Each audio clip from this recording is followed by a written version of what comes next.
Presentamos a continuación nuestro siguiente panel, Mujeres en la Banca. Nos reunimos para una conversación esencial, Mujeres en la Banca. Este panel abordará el impacto y los desafíos que enfrentan las mujeres en el sector financiero y su liderazgo en la transformación del mismo. Damos la bienvenida a Marcela Ponce, líder de finanzas climáticas para IFC en América Latina y Caribe. Karina Sofía Villanueva, directora de Inclusión, Género y Educación Financiera en la Secretaría de Hacienda. Galia Borja Gómez, subgobernadora del Banco de México. Moderando esta sesión, nos acompaña Lisette Bravo, Head of External Communications and Public Affairs México and Latin America en HSBC. Bienvenidas. Muchas gracias. Sé que es un panel difícil después de la maravillosa exposición que acabamos de ver. Muy motivadora, felicidades. Muchas gracias por acompañarnos. Quiero agradecer especialmente a Patti González y a Michelle Ferrari por permitirnos estar aquí. Y bueno, sé que es un tema a lo mejor mucho más técnico y no motivacional, pero no menos importante el hablar de las mujeres en la banca, porque mujeres en la banca no solamente es lo que hacemos como nosotras como mujeres para promover el talento femenino dentro de las instituciones financieras, sino que hacemos desde los bancos para promover la inclusión de las mujeres en el sistema financiero y cómo apoyarlas para poder tener más acceso a productos con perspectiva de género, a créditos y a todas aquellas mujeres que quieren hacer crecer su negocio y sobre todo, pues que sabemos que las mujeres son mejores pagadoras y que tienen muchas cosas para salir adelante. Entonces quiero agradecer, ya las presentaron, a Galia, a Karina y también a Marcela. Pues tenemos ya tiempo de conocernos y yo quisiera empezar contigo, Galia, y ojo, también les pido que me interrumpan, que nos interrumpamos. Quiero que este sea más que un panel, una moderación, un conversatorio y que nos podamos complementar. Entonces, empezaría contigo, Galia, y me gustaría, tú como subgobernadora del Banco de México, de esa gran institución que todos respetamos, de un organismo tan independiente como el Banco de México, ¿cómo ves tú el tema de la igualdad de género en México? Sí, gracias Liz. Y también yo quisiera aprovechar para agradecer a mis compañeras de panel y la invitación al Women Economic Forum. Es un privilegio estar aquí y a toda la audiencia que nos hace el favor de vernos. Bueno, los temas de género en el país, desafortunadamente en México todavía tenemos muchísimas brechas de género. Por ejemplo, la participación laboral femenina está en un nivel alrededor del 46%. Esto, además de ser menor del 50%, nunca hemos alcanzado esa cifra, es decir, dentro de la población de mujeres mayores de 15 años, menos de la mitad se declara económicamente activa, ¿no? Esto, además, es una cifra muy baja en comparación con países pares de América Latina, como pueden ser Chile, Brasil, Perú, etcétera, ¿no? Después, si nos va, y tenemos una brecha con respecto a los hombres de casi 30 puntos porcentuales, es todavía muy grande. Si nos vamos, por ejemplo, a las brechas de salarios, también un hombre por un trabajo igual que una mujer, en general, en promedio, a nivel macro, gana 17% más. Y esto es mucho más grande si nos vamos al sector informal, que es donde el 55% de las mujeres que trabajan se desempeña. No obstante, si vemos cifras, por ejemplo, de educación, la brecha a nivel educación superior, esto es licenciatura o posgrados, es negativa, lo cual quiere decir que hay más mujeres a estas alturas estudiando una licenciatura o una maestría. Sin embargo, para el tema que nos reúne aquí, si nos adentramos al tipo de carreras que las mujeres estamos eligiendo, en las carreras que se llaman STEM, que son de ciencias, de matemáticas, de ingeniería, hay una mujer, es un tercio de mujeres contra 2/3 de hombres, ¿no? Entonces también en ese ámbito pues hace falta romper estereotipos, cambiar mentalidades, enseñarle a las niñas que claro que las mujeres también podemos estudiar este tipo de carreras y por supuesto todo esto se termina demostrando en el sector financiero. Muchas gracias, Galia. De nada. Marcela, tú que eres pues gerente de servicios de asesoría de finanzas en Latinoamérica. Vienes de Colombia, donde sabemos que hay mujeres, más mujeres, o un mayor número de mujeres en posiciones de alta dirección y en consejos de administración. ¿Cómo ves México comparado con Latinoamérica y tu experiencia también europea? Muy bien. Primero, muchas gracias. Me parece una conversación muy interesante. Voy a decir varias cifras que me parecen importantes. Uno, es verdad que Colombia va un poco más adelantado que otros países en términos de la participación de las mujeres, particularmente en las juntas, que es una de las cifras que medimos mucho a través de las bolsas de valores, o sea, empresas listadas. Pero tampoco es que esté infinitamente mejor. Yo creo que tenemos una brecha todavía muy grande para llegar a lo que quisiéramos que fuera, ¿no? Estamos todavía por debajo del 30%, que es la gran meta que tenemos, digamos, a nivel internacional. Pero pues interesantemente cuando miramos mujeres en las juntas, pues en México está en el 16%, pero si miramos presidentes de juntas, pues el 6%.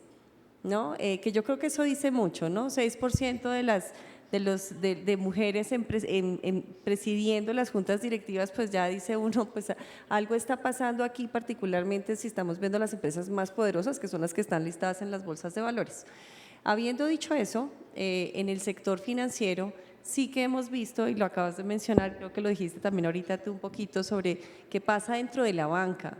En la banca sí hemos visto crecimiento de mujeres en puestos directivos, pero puestos directivos hasta un nivel, ¿no? Luego cuando te vas a CEOs y CFOs ya tienes menos, ¿no? Entonces yo creo que todavía hay una brecha bien importante para cerrar, de que queramos tener más mujeres en puestos gerenciales y que queramos tener mujeres tomando las grandes decisiones de las empresas. Ahí yo creo que no solamente en México, sino a nivel regional, pues nos hace falta mucho. Una reflexión para México, más allá de Colombia, pues Colombia está de primero, pero cuando vemos la lista de los 10 países más importantes, pues Colombia está de primero y México está de último.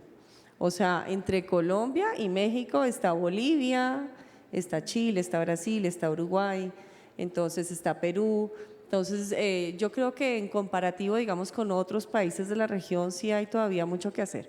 En términos más allá de Latinoamérica, la brecha sigue siendo igual de grande, o sea, seguimos teniendo brechas. Yo vengo del mundo más climático de casi que toda la vida, y cuando uno mira los números de las mujeres involucradas en decisiones climáticas, ¿no? Sin embargo, número de mujeres impactadas por el cambio climático, pues la mayoría, por ser cuidadoras de niños, por ser cuidadoras de ancianos, son las últimas en tomar decisiones si se pueden ir en caso de una calamidad climática, de manera que sí nos hace falta balancear mucho esa pesa, ¿no? Somos las más impactadas por un lado y somos las que menos decisiones podemos tomar. Hay un trabajo que hacer ahí. Muchas gracias. Si me permites, Liz, complementar estas cifras, hay que recordar, y de paso así le mandamos un saludo a nuestra querida amiga Tamara Caballero. En México hay cerca de 50 bancos, solo uno es presidido por una mujer, solo hay 51. Y bancos centrales, para complementar los datos mundiales, México tiene una gobernadora al frente del Banco Central, y en todo el mundo, dentro de casi 200 economías, solo hay 29 bancos centrales que tienen una gobernadora mujer. Y si nos vamos a sus juntas de gobierno, en donde yo estoy, solo hay 17 economías a nivel mundial, de las cuales México es uno. Pues muchas felicidades y qué orgullo, querida Galia, que tú seas una de esas 7 economías donde el rol de la mujer es tan importante. Y para pasar a la siguiente pregunta o al siguiente comentario, me gustaría saber cuántas de aquí son empresarias, microempresarias y PFAEs. Bueno, tenemos un número no muy grande, pero sí. Y para ello me gustaría preguntarles, ¿ustedes saben qué es el Comité Interestatal de Igualdad de Género de Entidades Financieras? No, y si les digo CIGEF, menos. Entonces, Karina, tú presides y eres parte importantísima del CIGEF. ¿Qué hacen ustedes desde la Secretaría de Hacienda en el CIGEF? No, bueno, muchas gracias, Lisette, y bueno, muchas gracias también a las personas organizadoras de este evento por invitarme. Me da mucho gusto estar aquí, además con tan expertas colegas y bueno, es un placer estar otra vez en la misma mesa. En cuanto al Comité Interinstitucional para la Igualdad de Género en las Entidades Financieras, un poco largo el nombre, pero la verdad es que tiene pues mucho trasfondo. Este comité es básicamente un comité que está formado por el sector público, por las autoridades financieras y las asociaciones gremiales del sector financiero. Entonces, este comité surge básicamente de una agenda transversal de género que se empezó a impulsar en la Secretaría de Hacienda en coordinación con diferentes autoridades para promover, precisamente ir abordando todos estos temas, estas cifras que ustedes, tanto Galia como Marcela, han estado mencionando. Y justo lo que busca este comité es centrarse en 3 ejes. En primer lugar, la promoción de mujeres en posiciones de liderazgo dentro de las entidades financieras. En segundo lugar, Públicas y privadas. Públicas y privadas, por supuesto. En segundo lugar, digamos, espacios laborales seguros para las mujeres, que este es un tema que muy poco se toca, pero es importantísimo cuando hablamos de cómo mantener a las personas, a los talentos dentro de las instituciones. Y por otro lado también se busca que todo esto permee en una inclusión financiera con perspectiva de género, que sé que más adelante vamos a hablar un poco de esto, pero bueno, básicamente desde 2020-2021 hemos ido trabajando en esta agenda. En 2021 se firmó una carta compromiso con la Asociación de Bancos de México, con la Asociación Mexicana de Instituciones de Seguro. Posteriormente, en 2022 se instaló este comité, que por cierto el martes pasado cumplió 3 años. Se han instalado mesas de trabajo para abordar precisamente todas estas temáticas y también se han, digamos, se han integrado más asociaciones del sector financiero. Probablemente a muchas personas no les sonará, pero las asociaciones del sector financiero pues son prácticamente las cabezas de los diferentes tipos de intermediarios bancarios. Entonces, en este sentido, sabiendo que México tiene una pluralidad tremenda de instituciones del sector financiero, pues lo que hemos hecho es tratar de integrar a la mayoría de asociaciones financieras en México para que haya esta representación y esta pluralidad en las discusiones. Y un elemento clave de este comité ha sido precisamente trabajar de manera coordinada, estratégica entre sector público, privado y organizaciones internacionales, por supuesto. Y hablabas pues del compromiso que tienen ustedes del gobierno, y creo que el gobierno desde hace tiempo ha hecho una labor muy importante, que es la paridad sustantiva. Y para hablar de paridad sustantiva muchas veces tenemos que hablar de cuotas de género. Y aquí siempre hay un debate y que me encanta preguntarle a Galia, ¿son o no son importantes las cuotas? Yo creo que sí, son acciones afirmativas que precisamente lo que buscan es corregir desigualdades históricas. Si no hay la voluntad, digamos, de los más altos niveles, ya puede ser de gobierno, donde Karina y yo nos desempeñamos, o en cada una de las empresas o instituciones, por querer acercar a sus filas, digamos, más mujeres o algún otro tipo de grupo subrepresentado, pues, y dejamos esto a la inercia natural del devenir de la historia, pues nos va a tomar muchísimos años, ¿no? Entonces, en el caso de México, ya dije yo que contamos con una gobernadora en el Banco Central, yo formo parte también de la Junta de Gobierno, y creo que todo esto es un resultado de los esfuerzos que se han hecho en México, a pesar de las brechas tan amplias que mencioné al principio de mi intervención. El Estado mexicano sí se ha preocupado por llevar a cabo acciones afirmativas en este sentido, y una de ellas fue muy importante con los cambios constitucionales que se dieron en el año 2019, que precisamente se incorporó el tema de igualdad de género para los 3 niveles de gobierno, es decir, tanto al nivel de gobierno federal, a los gobiernos estatales, a los gobiernos municipales, tienen que tener pues sus gabinetes con igualdad de género. Lo mismo los 3 poderes de la Unión y por supuesto los entes autónomos. Tú tienes una cifra muy interesante, creo que es del Banco Mundial, que compara cómo nos encontramos a nivel gobierno en el tema de igualdad de género y a nivel sector privado, que es la brecha que hay entre el compromiso de la igualdad de género es infinita. Sí, bueno, este es un tema que, digamos, cada vez lo estudian más, no nada más entidades académicas, entidades de gobierno, entidades del sector privado, como son diversas consultorías, y uno de ellos, que tiene un índice muy interesante, es precisamente el World Economic Forum, y esas cifras de 2024 tiene 4 subíndices. Uno de ellos es precisamente la representación política. Dentro de 146 países, creo que toma la muestra, México está en el nivel 14, lo cual pues es bastante parecido al tamaño de economía que somos a nivel global. Sin embargo, si nos vamos al subíndice, que lo que mide es las oportunidades que tienen las mujeres en toda la economía, y para esto se fijan en la participación laboral femenina, en las brechas en los sueldos y entre otras, no me acuerdo exactamente, pero estamos como en lugar 109, creo que Exacto. es el 109 de 146. Es realmente muy Triste. grave. Sí, pero tienes toda la razón. Yo quiero resaltar una cosa que me parece importantísimo, porque sí es verdad que hay una brecha muy importante, pero la voluntad que se ha visto desde el sector financiero, que es lo que estabas contando ahorita, digamos como las asociaciones y gremios, en México es increíble. Es decir, hay muchísimas iniciativas, a lo mejor nos hace falta coordinarnos mejor, estructurarlas, pero hay más iniciativas de lo que nosotros conocemos en Latinoamérica, hay más iniciativas en México que en otros países para tratar de cerrar esa brecha desde el sector privado, que es muy interesante. Y probablemente están pulverizadas y lo que hace Sí. falta es Pues, juntarnos sí. más y tratar de concentrar los esfuerzos. Exacto. Pero una última cosa que me parece muy importante es, y que también a veces he percibido yo que se pierde en esta discusión, es que hablar de cuotas no quiere decir que vamos a buscar una mujer para un puesto y el único requisito que le pedimos es que sea mujer.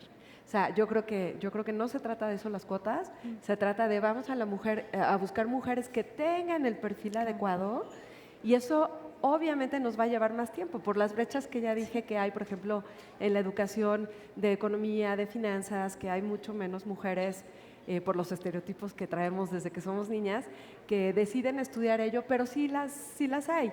Y entonces también es una cuestión de decisión de quien está a cargo de un equipo, de una empresa, de un gobierno, de decir, aunque me cueste más trabajo, porque si ahorita pedimos, vamos a hacer un grupo de trabajo de 10 personas con estas características y pedimos currículums, lo más probable es que lleguen, digamos, 50, de los cuales 40 sean hombres y 10 sean mujeres, si bien nos va.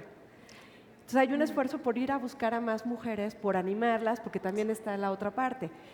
Como tenemos todas estas barreras, otro fenómeno que nos pasa es el del síndrome del impostor, o que nunca nos postulamos, no levantamos la mano hasta que estamos seguras que cumplimos al 110% con el perfil que se pide, y entonces en general nosotras mismas tendemos como a decir no, en otro momento, mejor después, y entonces parte de las iniciativas es hacer mentorías, impulsarnos como... Totalmente, no. Además, justo acabas de decir algo clave. Si no hay un sistema en el que, o algún sistema de cuotas que te obligue como líder de equipo a ser más paritario en la contratación, esto puede quedar al libre albedrío de la persona que llegue a la cabeza. Entonces, aquí es clave precisamente que se vayan brindando estas oportunidades de manera igualitaria, porque hablábamos del síndrome del impostor, hablamos de muchas cosas, y el otro día leía una frase que decía, el talento es igualitario, o sea, todos y todas tenemos o sea, de manera igualitaria el talento, las oportunidades no. Entonces, por eso es importante, porque las oportunidades no se van brindando de manera no sesgada, o sea, regularmente y con la forma en la que el sector, no solo el sector financiero, sino el sector de negocios se fue desarrollando con hombres a la cabeza. Entonces, claramente crecemos con estos sesgos y si tienes en la cabeza, ya se mencionaban las participaciones en presidencias y demás, si tienes a la cabeza, por ejemplo, en un estudio que hicimos precisamente con el CIGEF, con 202 instituciones del sector financiero, pudimos ver que por cada 10 hombres, estamos hablando del sector financiero en México, por cada 10 hombres que había en posiciones de consejo de administración, había 2 mujeres. Entonces, al final, ¿quién está?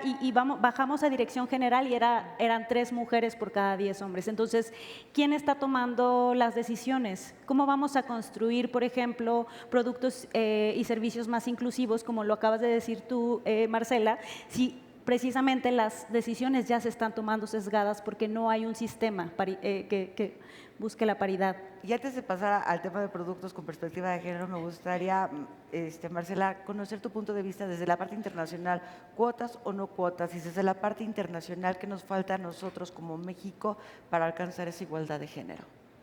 Bueno, yo creo que hay que ser intencionales siempre en lo que hagamos con respecto a género, ¿no? Si es un número, es un número. Si es una política, es una política. Yo creo que lo que hace falta es ser intencionales y eso es a lo que le apostamos nosotros, no solamente desde el punto de vista de la equidad en posiciones de liderazgo, donde tenemos muchísimos programas, sino también en el acceso al financiamiento. Hay que ser intencionales, tenemos diferencias en nuestras necesidades, en nuestro contexto. Entonces, yo creo que la palabra clave, más que una cuota, diría yo, es qué tan intencionales somos en generar esta equidad o esta igualdad. Con respecto a las experiencias que tenemos dentro de la banca, pues hay intencionalidad desde cómo operas, ¿no? Que es lo que estamos hablando, puestos directivos, a quienes quiero tener en mi junta directiva, quiénes son mis CFOs y mis managers y de ahí para abajo. Y es que, pues, hay cifras pues interesantes porque pues no todo el mundo se mide con la misma regla, ¿no? Y entonces dicen, no, si participación de mujeres 50-50, sí, pero en la fuerza comercial, ¿no? Sí. Y entonces tienes que mirar un poquito más granularmente a ver qué es lo que hay y ser realmente intencional en eso. Entonces, desde el modelo operativo hasta lo que ofreces hacia afuera, ¿no? Los productos y los servicios que ofreces para mujeres. Otra vez, intencional. Tienes que saber que existen unas necesidades diferentes, tienes que saber que existen unas barreras y tienes que saber que existen unos retos y que al final tienes que responder a eso de manera no neutral, no, porque no es intencional. Quiero entender qué es lo que necesita la mujer empresaria. Quiero entender qué es lo que necesita en términos de hipotecarios una mujer con diferencia a un hombre. Es diferente, es diferente. Entonces, yo creo que quitando, digamos, como el nombre que le pongamos a cada actividad, yo creo que es más la intención con la que debemos hacer las cosas, de realmente estar buscando la equidad.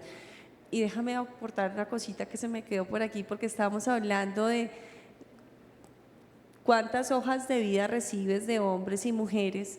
Nosotros tenemos una iniciativa regional para mujeres en juntas directivas que nació en Colombia. Y ya está acá en México. En Colombia ya llevamos diferentes generaciones de mujeres estudiando para ser miembros de juntas directivas y una de las cosas interesantes que hicimos, por lo que tú acabas de decir, es que salgo a buscar miembros de junta directiva y no encuentro mujeres. Tranquilo, le voy a hacer un banco de hojas de vida. Y tenemos un banco de hojas de vida, sí, un banco de currículums, exacto. Un banco de currículums de mujeres completamente capacitadas para ser miembros de juntas directivas. Y yo creo que esa es una medida que puede ser interesante pensando en la banca y pensando en la iniciativa que tienes de ¿por qué no hacemos un banco de currículums de mujeres para posiciones directivas en la banca con diferentes perfiles? Es una forma de generar pues esa oferta, ¿no? Y que sea claro que en lugar de decir no me llegaron, no, aquí están, aquí se las tengo, ¿no? Y se las presentamos todas. Yo creo que eso podría ser interesante. Y el currículum ciego, ¿no? Y que no solamente hay que llevarlo al sector bancario o financiero, sino a todos los sectores, ¿no? Y hablabas de crédito, o sea, hace un momento acceso al crédito, y tú, Galia, antes mencionabas también que por cada 1.1 millones de pesos que tiene un hombre en crédito, la mujer recibe poco más de 800,000 pesos. La diferencia es que son casi 300,000 pesos de diferencia entre un hombre y una mujer. Es prácticamente como una brecha salarial. Pero aquí me gustaría pasar nuevamente con Karina, hablando de estos datos, que es un producto con perspectiva de género, a diferencia de un producto rosa. Bueno, nada más quiero hacer una pequeña adición a lo que estaba Ok. diciendo Marcela y con todo gusto te doy mi perspectiva porque la definición es compleja. Pero bueno, hablando de un poquito, haciendo una adición a lo que comentaba Marcela, además del banco de CBs, creo que es importante también, y digo un poco de lo que hemos trabajado tratando de compartir experiencias, tanto de lo que se ha hecho en otros países y lo que se puede hacer en México.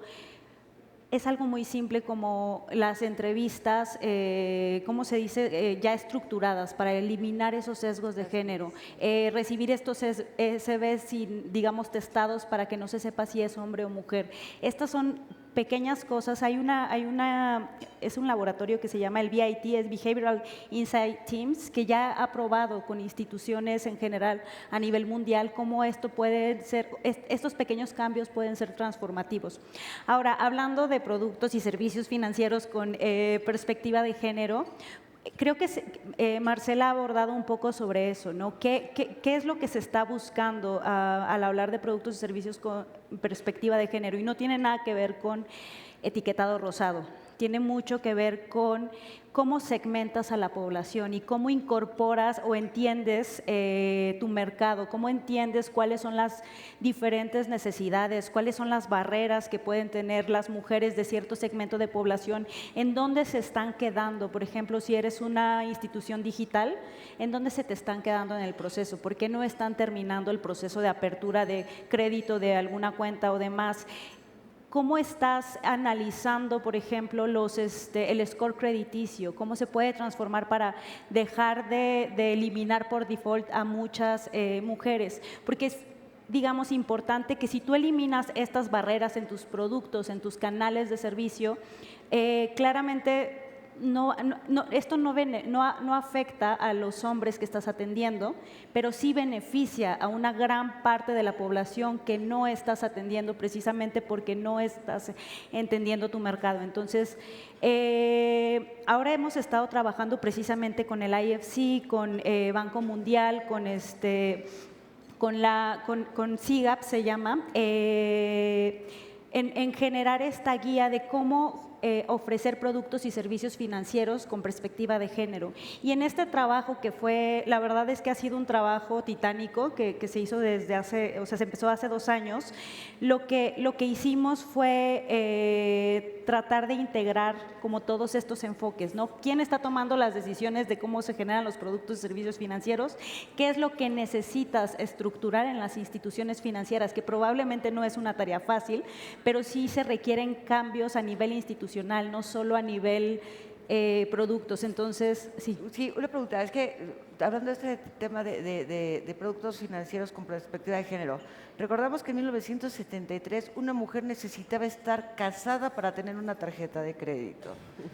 Hoy día, desde la posición del sector financiero, ¿por qué las mujeres siguen teniendo restricciones a créditos? ¿Y qué tenemos que hacer desde donde estamos para que las mujeres tengan los mismos beneficios de créditos que los hombres? Desde nuestro lado y pues digamos el trabajo que se hace tanto con la Secretaría de Hacienda, Banco de México, Comisión Nacional Bancaria, digo, no voy a profundizar mucho en esto porque no soy la persona que lleva los temas de regulación, pero precisamente se han ido también trabajando en este tipo de pues sí, barreras que se podrían ejercer a nivel regulatorio, pero mucho de esto también tiene que ver con normas sociales. Es importantísimo no descartar las normas sociales cuando estás diseñando productos y servicios financieros. ¿Por qué? Porque hay normas que son sociales que afectan directamente a las mujeres. Por ejemplo, la tenencia de algún activo.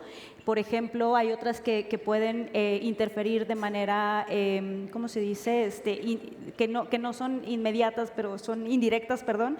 Movilidad, el hecho de salir sola. O sea, aquí estamos hablando de que en Ciudad de México probablemente esto no pasa, pero en provincia no es bien visto en algunas comunidades que las mujeres salgan solas a adquirir algún producto y servicio financiero. Entonces, por esto hemos estado trabajando tanto en acciones de política pública, en recomendaciones para el sector, desde el lado de la regulación, también en acciones para facilitar el onboarding, incluso onboarding digital o el número de documentos que se pueden, que pueden facilitar el acceso a una cuenta. Por ejemplo, la N2, la cuenta de ahorro N2 es digamos, de un acceso más sencillo en Es ese que estamos sentido. hablando un poco especializado por eso. Sí, porque pero parte bueno. de que es la N2, ¿no? Que es una apertura de una cuenta. En la apertura de una cuenta de nivel que te permite, digamos, tener requerimientos más mínimos, por así El decirlo. nivel Pero dos. eso es una cuenta de Exactamente. captación. En el Exacto. caso de crédito, yo creo que algo que juega mucho, ya lo dijo Karina, es la tenencia de activos de alto valor, que usualmente un banco te puede pedir como colateral, que puede ser una vivienda, un automóvil, un terreno. La brecha que hay entre hombres y mujeres ahí también es muy grande, ¿no? Pero bueno, las mujeres tienen menor acceso a créditos hipotecarios que un hombre, ¿no? Entonces no es que tengamos una tasa preferencial o una tasa diferente, sino entender las necesidades crediticias que tiene una mujer. Y aquí hay una cosa importante, perdón, también tenemos, Galia ya hablaba de la tasa de empleo de mujeres, pero también qué porcentaje de mujeres están empleadas en el sector informal. Y eso al final pues termina siendo, ya sea informal o están, digamos, en trabajos de medio tiempo, esto termina siendo una barrera, porque al final también ya se ha visto que está muy vinculado el acceso a una cuenta de ahorro con la tenencia de un trabajo formal. Pero al final de cuentas, ¿por qué estamos hablando de todo esto? O sea, yo creo que… Porque se nos también- terminó el tiempo, entonces conclusión. Sí. No, no es No, te lo conclusión. juro que o sea, sí, no, creo que sí. es importante hacer un alto y decir, ¿qué más nos da que una mujer prefiera quedarse en su casa a los quehaceres, ¿no? Que sí está trabajando, pero de forma no remunerada. Todos estos trabajos también se pueden profesionalizar y remunerarse. El tema es, por ejemplo, el Banco Mundial tiene esta evaluación, esta estimación de que si las mujeres participaran en el trabajo remunerado en la misma proporción que la hacen los hombres, nos iría mejor a todos. O sea, la economía crecería, el PIB per cápita crecería en más de 20%. Entonces, es un tema que bueno que también hay hombres en la audiencia, porque al final de cuentas, más allá de como lo que pueda representar en la vida individual de cada uno de nosotros, como país, dar estas oportunidades a las mujeres de un empleo, de igualdad salarial, de igualdad en representación, de igualdad de acceso al crédito, de igualdad de emprendurismo, etcétera, es algo que potenciaría en mucho el desarrollo de nuestro país. Marcela, finalizando. Ah, ya. Se terminó Bueno, el tiempo. Se nos terminó el tiempo. Iba a decir dos cosas importantísimas. Para el sector financiero es una oportunidad de negocio. O sea, cuando estamos hablando de empresarias, aquí nos alzaron muy poquitas la mano, pero en el sector de pequeñas empresas el 40% son liderados por mujeres. O sea, no es cualquier cosa, es la mitad casi, ¿no?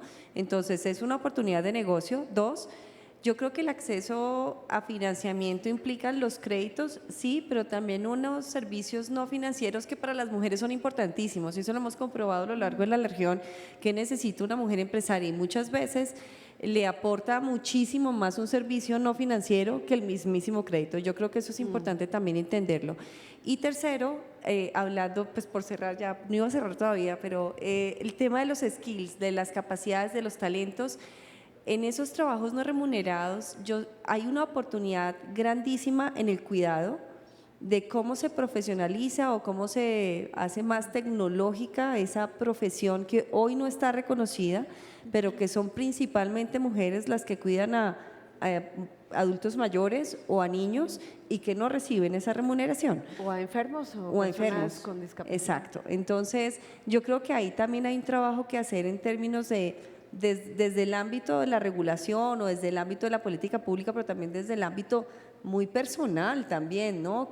Porque aquí hablamos un poco como de lo que tienen que hacer todas las instituciones financieras y yo el otro día estaba haciendo un chiste sobre cuántas veces las mismas mujeres son encargadas de hablar o de subestimar lo que otra mujer hace, ¿no? Yo creo que ahí hay un tema importantísimo desde el punto de vista personal, de valorar lo que hacen otras mujeres desde el cuidado del hogar, los hijos, los discapacitados, los enfermos, los adultos mayores, etcétera, de valorarlo. Y por el otro lado, pues nosotras mismas, no hablamos de eso hoy mucho y a lo mejor la sororidad, tenemos que apoyarnos entre nosotras, porque es importante, no porque seamos mujeres por ser mujeres, es porque tenemos talento, porque somos capaces y porque si nos apoyamos entre nosotros somos capaces de empujar muchísimo más.